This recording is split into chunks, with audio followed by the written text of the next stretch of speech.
Welcome back to Star Narratives, the podcast. This is accessible and relatable astrology that teaches you how to support your emotional well-being using the wisdom of the zodiac. I'm your host, Natha Perkins.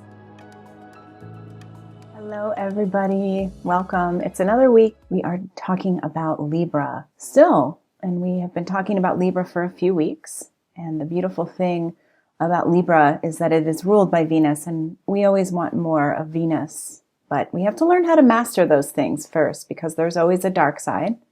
We talked about the dark side last week when we worked with the shadow. This week we're going to be talking about the gifts of Libra. Before we get started, if you are new to this podcast, I am going through every single sun sign, and I am talking about all of the different facets. You do not have to know astrology. You do not even have to love astrology. You are here because you're on a spiritual awakening path, or you are interested in knowing yourself more deeply, understanding your own patterns, your gifts, your tendencies, your crises.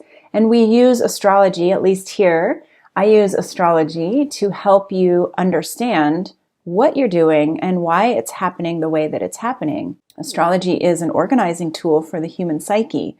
So we're taking the approach of the psychology, the spirituality, and of course, the astrology. So welcome.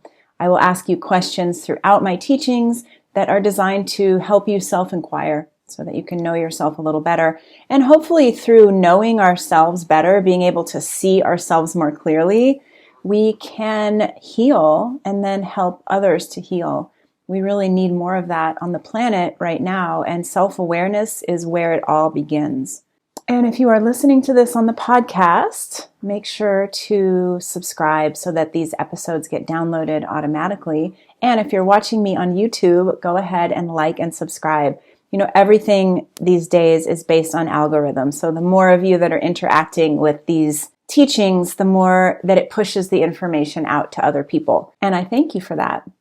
If you like my style and you would like to work with me privately via a reading, or you want astrology mentorship, or you want to learn more astrology, you can find me at electraastrology.com. And let's dive in. So, like I said, Libra gifts. Last week we talked about the shadow side, that side that each of us has where we judge other people for the way that they look or for things that they've said. We turn our back to them. We gossip about them. We stab them in the back. Because Libra is ruled by Venus, and Venus is so aesthetic, oftentimes when we are feeling insecure, we will go into that shadow side of trying to boost ourselves up, make ourselves feel better by putting somebody else down. Now, if we look to the beautiful side of Libra, and believe me, you've heard me say this, Libra is a really appealing sign. Usually people that have a lot of Libra in their charts are very popular, very beautiful, and very likable. They just have a dark side, as we all do, because we all have Libra somewhere in our charts. But the beautiful side of Libra is where we move past that envy or that resentment for what somebody that we are in relationship has done to us, because Libra is all about relationship. It's the relationships that are more personal. And so usually that means they're the relationships that are the most important to us, that we value and treasure. And of course, you know, when we get closer to people, we can more easily turn on them because we carry all of our baggage into that relationship from other relationships. And then we project that baggage onto the people that we're in relationship with. If you've ever done a reading with me, one thing that I like to say about the 7th house, which is the Libra house, is that you show up in your romantic partnership with your partner and you have your parents right behind you. Depending on how many parents you've had, there's at least 6 of you right there. And I think that that's true of all of our relationships. We all bring our relational baggage straight into our Libra dynamics. However, one of the things that we really work on to cultivate in Libra is right relationship. There is so much power in cultivating right relationship with the people in your life. And Libra is an air sign, which means that communication is always a big part of it. And Libra can be so eloquent in communication. This is the natural diplomat. This is the friend in the friend group that is trying to be the peacemaker, that's going from one side to the other and trying to make it so that the path is smooth. We say that with Libra, what we're ideally going for is a sense of balance and a sense of justice. And so if we can work to cultivate those things in our own relationships, then we are onto such a good path.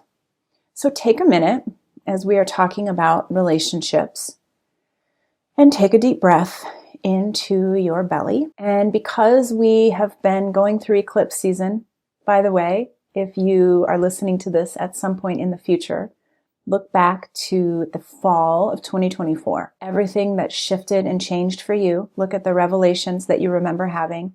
Because all of us in this Libra season, doing this Libra eclipse work, watching all of these planets travel over the South Node in Libra, we are all doing very big relational work. So take a deep breath and just think about what relationships have been at the forefront for you. Are they relationships that are long gone and over, that you're trying to more fully process what happened?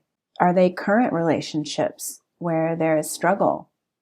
Are you noticing connections from past relationships brought into this current relationship through transference or projection? This is the work that we do as we are trying to release the dysfunction. So in trying to release some of the resentment that we may still hold and release some of our bad communication patterns. If you think about in past relationships, the things that you never said that you wished that you had, or the things that you said that you didn't really mean, but you were angry and they came out spitefully. They came out in that Scorpio way. Last week I talked about how Virgo and Scorpio bookend Libra. And so it is easy in our relationships to travel over into the Virgo land of I'm doing and I want the approval of my partner or my person, and therefore I'll do things I don't want to do. And then we end up in Scorpio land where we are bitter and resentful that we've done them, and then we're acting out. So as you're thinking about what have my relationships been like in my past, and how did I fail to really show up or to communicate or to bring balance to that relationship? And as you're thinking about that and you're just taking a few minutes to reflect, think about how you wish to handle your relationships, the really important ones, and especially the ones that are feeling a little tangly right now, where you're feeling that this person is on your nerves, or you just know that there's something that needs to be addressed. What have you been learning that's going to help you move forward? We are ideally learning how to be diplomatic. So one of my practices for this political period, and I jokingly call it a spiritual practice, but I am not going to talk about politics with people. I am trying to bring in my inner diplomat and understand that it is so seductive to either collaborate with somebody that's of like mind and talk about how bad the other party is and how strange the people that support that party are and how they seem to be operating in a different dimension, right? And then I also see how seductive it can be for people to argue and want to bicker back and forth and prove to one another that their stance is the correct stance and that the other's is the wrong stance. I'm not going to partake in that this season. For me, that's part of my Libra work, is understanding that I'm not doing it because I don't want to rock the boat. I'm doing it because I am practicing a sense of balance and fairness. And my values are not around trying to convince somebody else that I'm right and that they're wrong. And so think about in your life where you could serve to have a little bit more of that balance, of that anchoring energy, because Libra can be really beautifully anchoring. In the physical body, Libra rules the kidneys as well as the lower back. And if you think about where the core of your body is, where your center is, it's right there. It's that lower back that you've heard lift with your core. You know that when you lean over to pick something up, that if you tighten up your stomach muscles, that you're less likely to injure yourself. We are trying to work with this Libra energy. Can you hold your center? Can you hold your core so that no matter what is going on, even when there is divisiveness, even when there are people that are arguing, even when there are things that you don't agree with, and rather than go into gossiping and backstabbing or go into people pleasing, how can you hold your center so that you are just existing in neutrality? And neutrality is something that so many spiritual practices talk about. One of my favorite tools is the I Ching. Every I Ching teaching brings you back to this idea of being neutral. Because when you are not emotionally activated one way or the other, that's where you find the truth. And so this practice of holding your center is so powerful for Libra, and it comes very naturally to Libra. Tact, discretion, these are our natural Libra skills. And if you look at the kidneys through the lens of Chinese medicine, and I'm not a Chinese medicine practitioner, but I've learned enough about it through the years to know that the kidneys function as the cauldron, we can say, of the physical body. They hold the energy. They hold the soup, so to speak. If you are the cauldron that is holding everything together, you don't want a cracked cauldron, or you don't want a dry boiled cauldron, because you want things to be rich and soupy, and you want everything bubbling peacefully and happily. And so with our Libra, that's what we're going for, is that we know that it takes a certain kind of delicacy when we are having difficult conversations with the people that we love. It takes some tact so that we don't accidentally say something that's going to rev the situation up unnecessarily. And with our Libra, we really have that. This is that Venus energy that says, I am good at seeing the beauty in things. I am good at picking out what is healthy and what is desirable, and then taking that knowledge, not from a place of, I have to make everybody happy and meet everybody's needs, but from a place of what is going to suit the needs of the whole here. And with Libra, we're looking usually at the whole of partnership. So 2 people or sometimes 3 people. When we go into Aquarius is when we start looking at the whole of the group, of the collective. But of course, all of the air signs, Gemini, Libra, and Aquarius, are all relational, and they all speak to different facets of how we relate to each other. And ideally, with Libra, we remember that we love these people. We generally love the people that we're in relationship, or we used to love them. When we can approach our relational difficulties through this lens of, I want things to feel good for both of us. I want things to feel balanced so that both of us feel like our needs are being met, even if we disagree, even if there is tension in the field. Can we approach it so that we both feel seen, heard, and respected? And Libra is really good at that. So give some thought to some areas of your life where you would do well to apply a little bit more balance. And sometimes this takes a concerted effort, but Libra, being a cardinal sign, is a ruler and a leader. So people look to that Libra energy. The planet Saturn, by the way, is exalted in the sign of Libra. And the reason for that is because Saturn is our boundaries. It is our integrity. It is our structure. When we are in integrity in a balanced way, when our structure has a built-in element of justice to it, then it's all systems go. Then we are really at our best. As we are moving into what we all feel, this is astrological. Of course, this is happening in the sky. We are in a somewhat chaotic time on the planet. What we can do, especially as we move into these next few months, is really make a point of looking at your own relational dynamics and saying, here's where it can get tricky for me. Here's where I might slip into Virgo, black and white, right or wrong, or Scorpio, I'm either going to blame or I'm going to manipulate.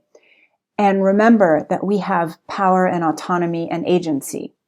And if we can work with the Libra, especially the positive aspects of Libra, I love you. I can see the beauty and the power of the potential. And my plan is to approach this with as much tact and diplomacy as possible so that our relationship can feel very balanced no matter what is going on around us. I'm holding my core. We have to make the conscious decision to do that. Otherwise, we are on autopilot. And if you haven't listened to the Aries all the way through Libra series over the last few months, those are the signs where I've been talking about agency and how to find your own special superpowers, how to really work with all of those personal energies, because Libra is our first energy that we go into that starts to deal with the collective. So now we have hopefully gotten some good insight into how to work with things like our desires, passions, our communication, our emotions, our ego, our desire to serve, and how we can now take that information and now bring it into our relationships. Look around at the people out there, your family, the people you're working with all day, every day. Know that cultivating these Libra skills can be so incredibly helpful for them too, because you can be the person that gives amazing advice. You can be the person that helps de-escalate a situation that you're not even involved in by bringing some reality and some mediational energy into whatever that dynamic is. So as we're moving into Pluto in Aquarius, and we're all seeing the power of community coming together. I live in Colorado, but I have many friends that are in North Carolina that have been very devastated by this hurricane. But what I have heard from every one of them, and I've also seen this sentiment on social media, is the power of the community and the talk about how the community is coming together. It's less about authority coming in to save the day and more about it being a community effort. And we're going to be seeing more of that. And you're probably already seeing that in your own life, that when the going gets tough, who can you depend on? The people that you love and your community. And so you being a part of somebody else's community, when you're cultivating your Libra, then you become somebody that is able to hold balance. You can hold your center. You can provide insight and advice for reconciliation. And that's really powerful, because when we are in the center and we're totally triggered, sometimes we need somebody that's just outside of the situation to help guide us through. And that is one of the big gifts of Libra. Libra is so good at creating peace. So this is your homework for the week, if you care to take it on, is to look around your life, look at how you can create more peace in your own situations, obviously, but how you can really work that core so that you can be strong for the people around you when they need you. All right, let's talk about the astrology of the week. A warning that this week is going to feel weird because Pluto is going to station, and the lead up to any kind of outer planet stationing, going from retrograde to direct or vice versa, always brings up a sense of unsteadiness or a sense of being paused in time. You can take a snapshot of what's happening this weekend for you, remembering that we are also still in eclipse season. We will be in eclipse season until we have our next full moon next week. It's the closeout. So there's a lot of moving pieces that are still happening, and we're going to feel that. And with Pluto, it is always the energy of transformation, but deep transformation has to come through a deepening awareness of some of your habits and your rituals and your routines, manipulations, your addictions, all of that stuff that we like to pretend doesn't exist, but we know that they do. We begin this week, October 7th, Monday, with Mercury in a conjunction with Juno. Because Mercury was a part of this eclipse, this past eclipse, and Mercury also just met with the sun, the things that are connected to your mind might not be completely accurate. Know that. Mercury is so much about the way that we interpret things. And if you just look back over the past week, I would imagine that you have had some conversations with people where you have misinterpreted what they have said to you or vice versa.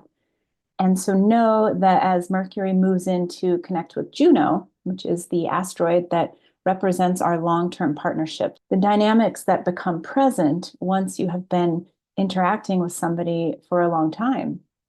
In a way, the masks come off, the gloves come off.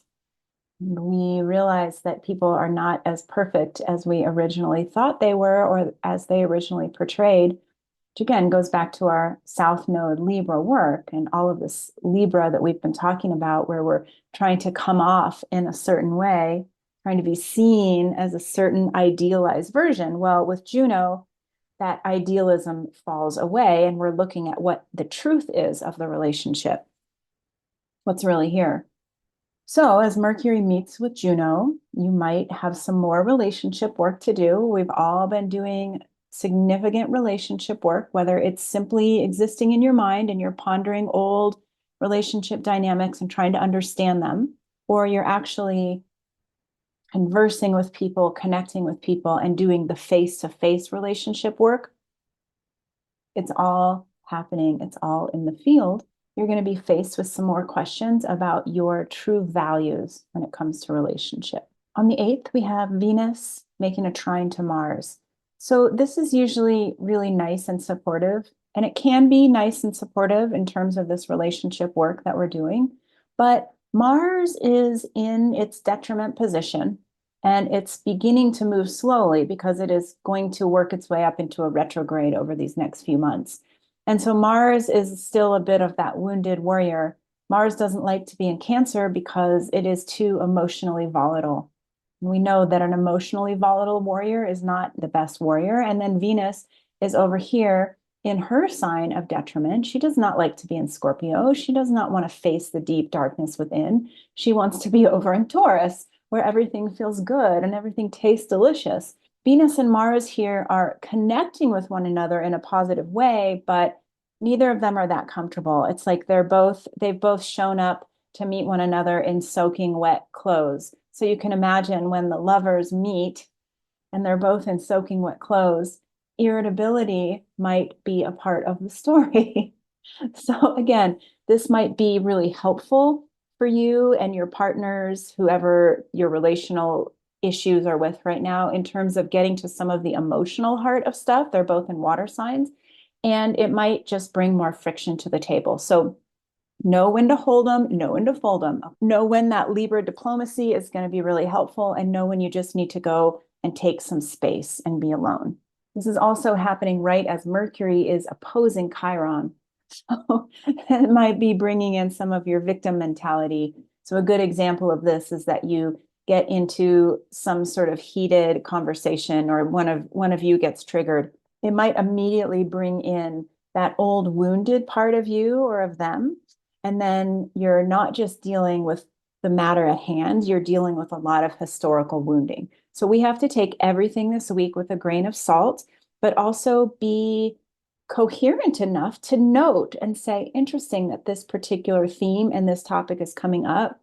It can be really helpful to trace it back to your past and say, especially because Pluto is stationing, where you go back into your past and say, have I been hurt in this particular manner before? And is this current argument just a bit of transference that's happening and not really the issue at hand?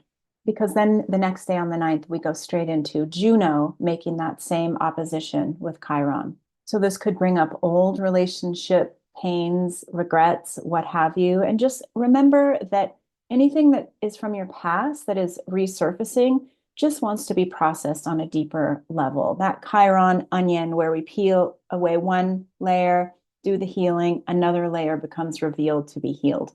So we're just doing healing work this week. So we need a lot of that diplomacy. We need a lot of that balance being brought into everything that is coming at us. On the 11th, which is Friday, we have the moon making a conjunction with Pluto. This is the last time that the moon is going to meet with Pluto in retrograde in the sign of Capricorn for our entire lives. Pluto and the moon, not so easy together. The moon doesn't want to have to go into the deep, dark waters. The moon would rather things feel emotionally safe and secure, but there's nothing that we can do about it because the moon is meeting with Pluto retrograde. And then a few hours later, Pluto goes direct. So remember that a lot of this most recent retrograde, which will be the last retrograde of Pluto in Capricorn, really asks us to look back over the last 15 or so years since late 2008, early 2009, and look at how we have had to become self-responsible. We've had to really show up and do the right thing, act within integrity for ourselves, and take responsibility for mistakes and for places where we did not do the right thing. These past few weeks, this past few months have been really rough in that respect because a lot of us have had that mirror facing us and we've had to look at what we have done, how we have handled it, how far we've come. We won't be out of Capricorn for another few weeks, but we're still working with that energy of taking back our power, where we are no longer counting on external forces to come in and save us, because we have a deeper understanding that no one can save us except ourselves, but that we are fully and completely capable of doing that. So a lot is going on in the chapter of this week. And we also see that Mercury here is making an inconjunct, a quincunx with Uranus. And the next day on Saturday, it's going to be making that inconjunct or quincunx with Neptune. So that puts Mercury into a yod. The yods are the fingers of God. They point to there's something about the way that you are interpreting the things in your life, your relationships, your belief systems, your relationship to spirit that need to be further examined. This can feel like it's uncomfortable energy, but if we can push through and really do that deeper reflection, it's going to end up in really good things, because soon after that, on Sunday, Mercury changes signs and moves into Scorpio, where it then takes everything that it's learned about relationships and it brings it into the deep for transformation. This is a big week. And the recommendation is to go with the flow, take things with a grain of salt, but also be really cognizant of the guidance that's coming through conversations, dreams, knowings, downloads, even things like song lyrics, because there's a lot that's coming in. We may not be able to make sense of it immediately, but it's all really pertinent information for the transformation that we're going to continue to see for many, many years. All right, hope this was helpful. Thanks so much for joining me. If you have enjoyed what you've heard, like, subscribe, leave a message, leave a review. You can find me on Instagram at Electra_astrology or on my website at electraastrology.com.